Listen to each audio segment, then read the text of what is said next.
Do you remember the games that defined your childhood? When the graphics didn't matter, the controls barely worked, but somehow it was the most fun you've ever had.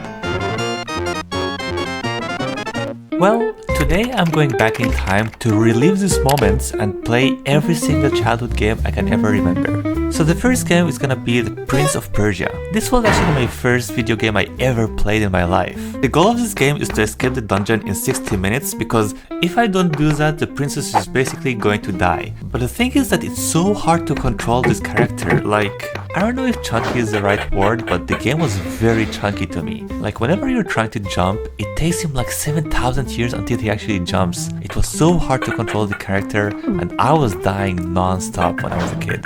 So now that I'm playing this game as an adult, I'm realizing that the game is as hard as I remember it to be. I finally got the sword so I can fight a soldier, but I do not know how to use the sword, and whenever I try to go back to the soldier, I keep dying on the way. So after 10 minutes of playing the game, I literally gave up. This game is way too hard for me, and I'm giving it a rating of a 6 out of 10. So this next game is actually one of my favorite childhood games I've ever played. It is called Golden Axe. And the funny story about it is that whenever I was a kid, I didn't know how to read English, so we were calling it in the family Cha-Cha-Cha. So basically you have 3 characters to choose from, and every single one of them have different skills. And of course, if you know me, I would go for a dwarf. There's no questions asked. Who would you guys choose, by the way? So the game starts and they tell us the story that the Death Adder invaded the castle and has taken the king and princess prisoners. I guess old school games are all about the same story of saving the princess, but it's okay. We care more about the gameplay and not the story, right? So monsters are trying to kill me, but little do they know that they are dealing with Mr. Dwarf. Nobody should mess with Mr. Dwarf. That's a rule. So the action part of the game is actually so fun to play. There are some skills you can use, and the more you progress, the stronger you become. There are mounts you can ride and attack with them. The bosses are kinda hard to kill, but now I discovered an abuse which I didn't know when I was a kid of how to kill this really strong boss which killed me so many times as a kid. So this is my revenge basically. Oh, and the best part about this game is that it can be played as 2 players. So my brother and I would always play together and compete on who is going to survive the longest, which was so much fun. So the game is a solid 9 out of 10. Moving on.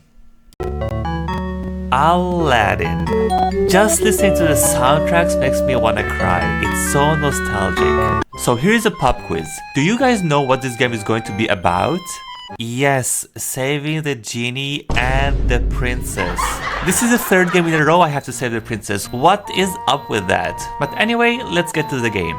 So this game is actually really my type. I really love games where you just have to walk, kill monsters, and try not to die. And surprisingly, I feel like this game was way ahead of its time because the graphics are actually super nice, the gameplay is way more smoother than the rest of the games, and it even has mini games inside of the game which are really fun to play.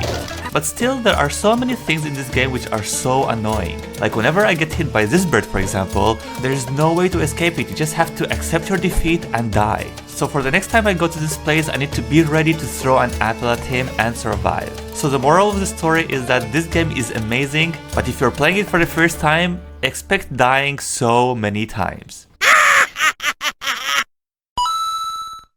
Next up we have the classic Mortal Kombat. If this game is not a 10 out of 10, so I don't know what is. I think it's less of the gameplay but more of the memories. My siblings and I were so obsessed with it to the point that we were doing tournaments with the whole neighborhood to see who is the best player. I always liked to pick Sub-Zero or Raiden. I don't even know why, but they were so cool to me. The funny part about this game is that it can be so annoying. I mean, I remember my brother using the same exact skill over and over and over again, and the other person can't dodge it, which feels like cheating, but it's part of the game, you know? So this game brings back a lot of memories, but also a lot of tears kind of memories, which are not so good, but now that I look back at them, they were funny. So for that, I'm gonna give Mortal Kombat a 10 out of 10. If there is one game I remember the most about my childhood, it has to be this game, The Lion King. The Lion King is my favorite Disney movie ever, and ever since I was a kid I was so obsessed with it. The game itself is so vibrant and full of colors. It has all the soundtracks from the movies, which makes it so much better, and whenever you unlock a new character, which is when you grow up basically, you get a new attack because the game gets way more intense there. I still remember when I was a kid, when I reached the lava map, oh my god, I was so sweaty and nervous because if I'm going to die, I have to restart the whole entire game. There are no saves and no shortcuts, you just have to start all over again. Although it sounds horrible, but the game itself is so worth it, so I'm going to give it a 10 out of 10. I'm going to be so surprised if somebody actually played this game. It's called Earthworm Jim. This game is one of the hardest games I've ever played in my life. Like, even if I play it right now, it might take me maybe half a year just to try to complete it. The monsters are always way too fast and you don't have time to react to them. Your basic attack has like a half-second delay, which if you ask me, it's such a big deal in gaming. But the game itself is actually so diverse, which makes it so good. Like, every single stage you have a different feature. Whether you're riding a spaceship, you are in a submarine, you're doing bungee jumping, which was actually so fun to play, and whatever that is. So all in all, I'm gonna give it a 7.8 out of 10. Everybody give it up to the first game of the series, The Worms!